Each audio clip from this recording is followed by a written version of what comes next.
Welcome back to Echoes of Family, a family gathering turned into a public comparison. Let's step into that moment. My father raised his glass, pride spilling as he toasted my brother. He praised my sister next. Eyes warm, words smooth as wine.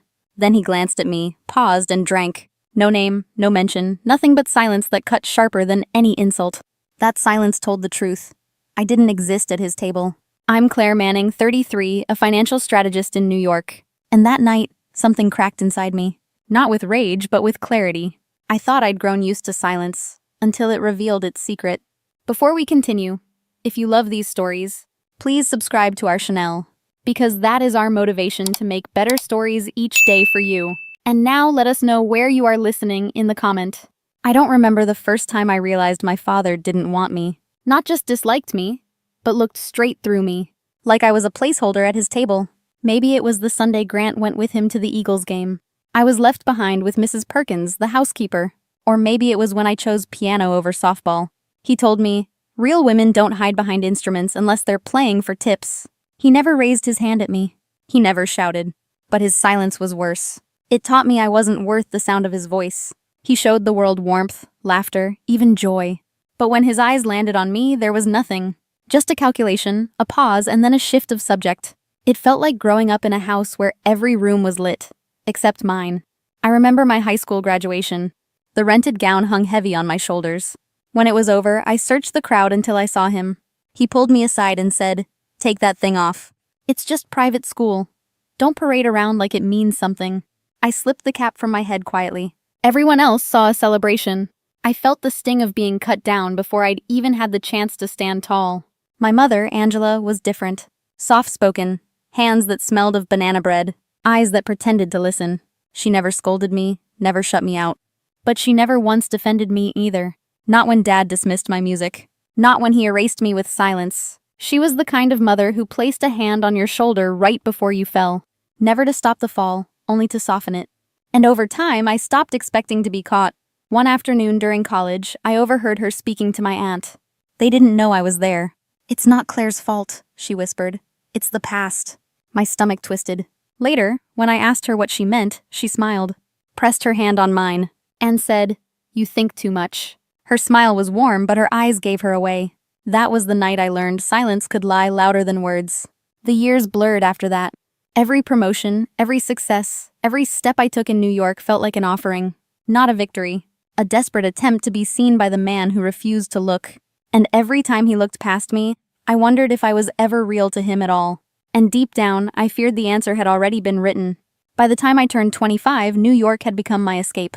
I buried myself in numbers, in reports, in portfolios bigger than our entire family's fortune. Every success was a shield. Every late night in the office was proof I could stand on my own. When the promotion came, I thought maybe this was it. Finally, something undeniable. I sent my father a gift, a black SUV. The same make and model he once called a real car. I wrote a card with just one line. "I hope this makes you proud." A week passed. Nothing. Not a call, not even a text through May. Then my mother sent a message. He put the car in the garage.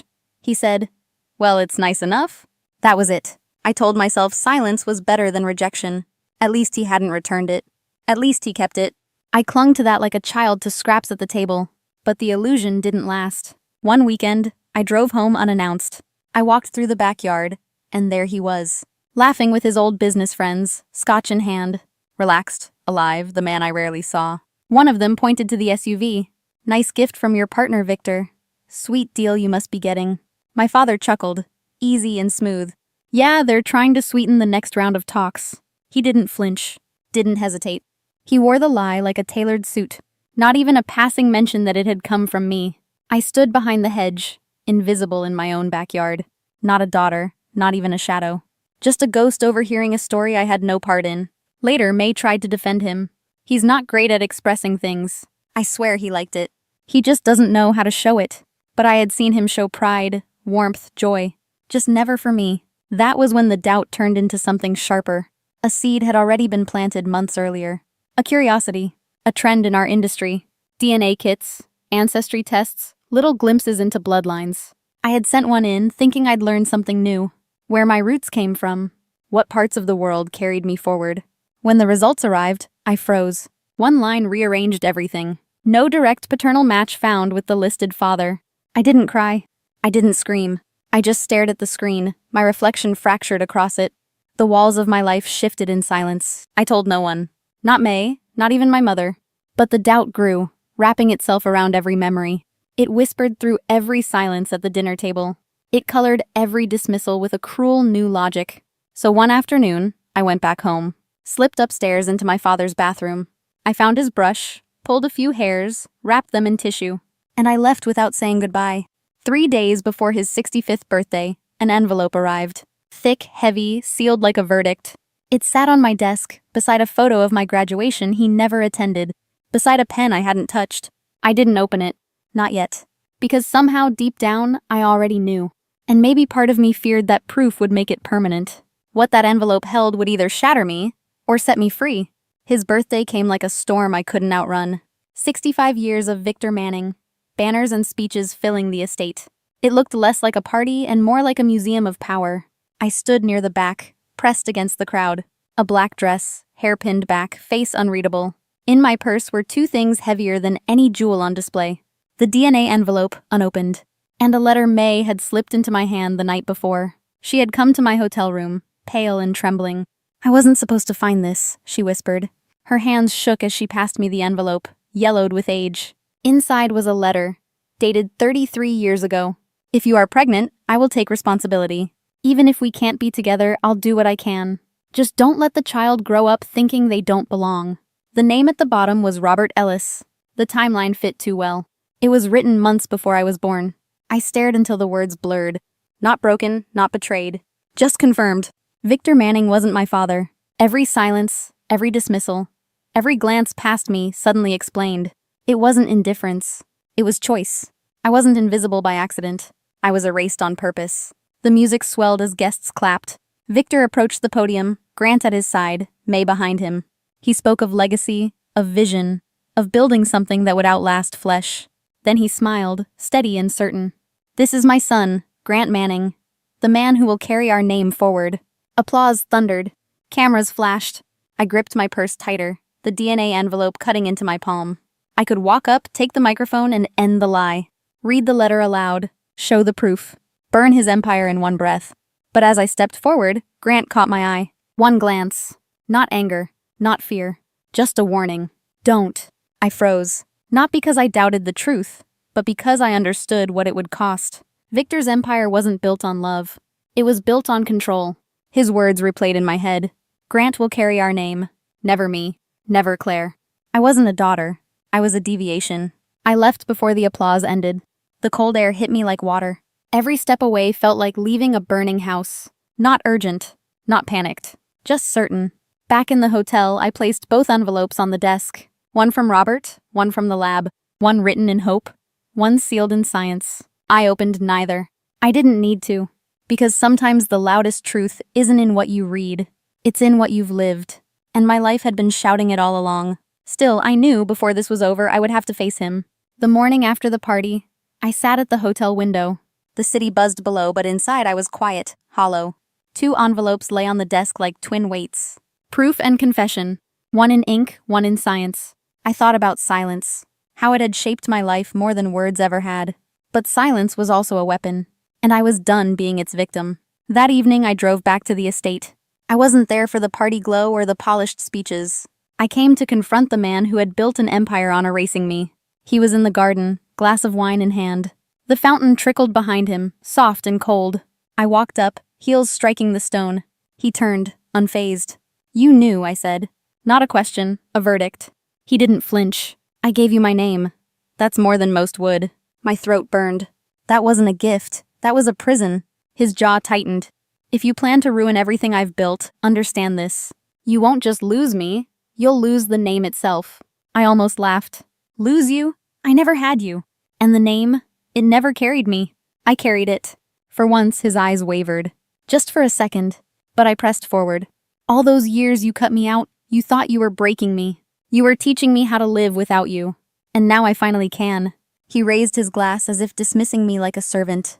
"Then go. Your life has nothing to do with mine." I stepped closer. "You're right. but this time everyone will know why. The next day, I met with Mr. Harris, the family attorney. I placed the DNA results and Robert's letter on his desk.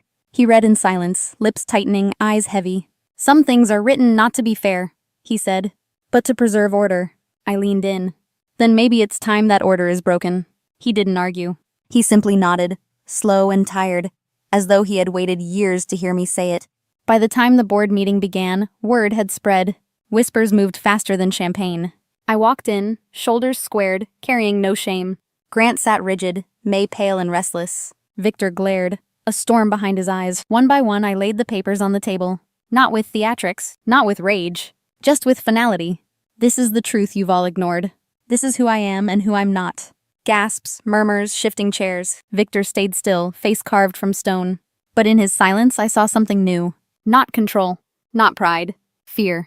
And for the first time in my life, I wasn't afraid of him, because what he had buried was now standing in the light. A week later, I was back in New York. The envelopes were gone, the papers filed, the storm behind me. What remained wasn't rage or triumph. It was quiet, a hollow space I hadn't felt before. But it wasn't empty. It was mine. I sat at my desk, nameplate gleaming under the soft light. For the first time, I whispered my real name aloud. Claire Ellis. It felt unfamiliar on my tongue, but honest in my chest. Not a mask, not an inheritance, just me. I thought of my mother, her silence, her hand on my shoulder before every fall. I remembered the night she finally cried in front of me, not as a wife or mother, but as a woman who made a choice. She had carried her own shame for decades, but her tears told me the truth. I was never a mistake. A few days later, a letter arrived from Robert. No demands, no apologies, only one line that stayed with me. "You don't have to forgive anyone, but don't let them teach you how to carry pain."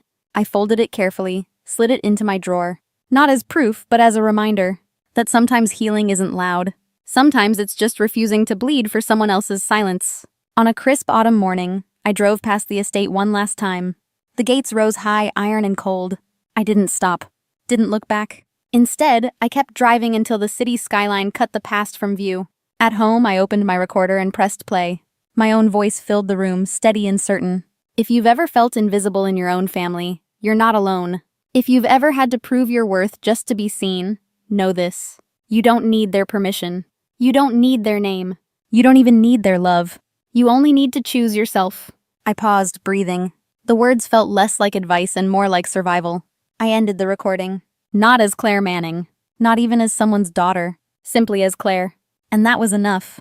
Before saying goodbye, if this story touched your heart, please give it a like. And share it with someone who needs to hear this today. Don't forget to subscribe for more true family betrayal stories that remind us we are stronger than we think.